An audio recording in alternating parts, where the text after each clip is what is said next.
Project X is a dance company, and we platform the dances of the African and Caribbean diaspora in Scotland. We were seeing a lot of irregularities in representation of people of colour, but specifically black people, within the dance sector.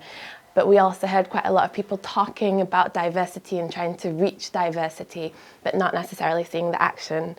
And we wanted to kind of take a little bit of that into our own hands and look at all of the different ways that we could work with artists with African Caribbean heritage, but also reach people of African and Caribbean heritage to get involved in dance.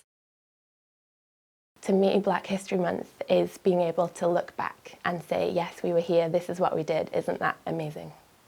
It's always a shame that it has to be relegated to a month, but also within that kind of focused celebration, I think it's really important to get together and think, okay, who are we going to remember? I'm from Guyana, and I've been doing lots of research about Guyanese women who were in Scotland in the 18th and 19th centuries.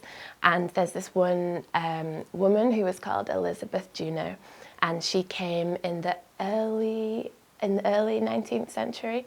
And she lived in Rosemarkie in Fortrose in the Highlands. And she went and lived in London. She had a daughter.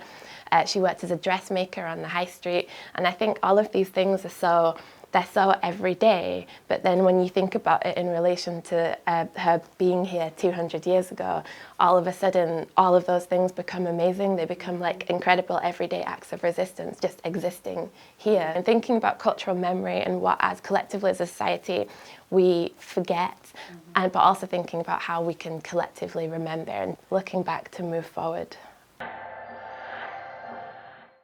The communities and collectives that I'm part of, so Project X and Melly Brooms and Ria Lewis, but also I'm a member of Yon Afro Collective, and I think having this community of really strong Black women around me, that's what influences the work that I do. Whenever I'm doing anything, I always think, okay, I'm making it for you, I'm making it for our children, I'm making it for us.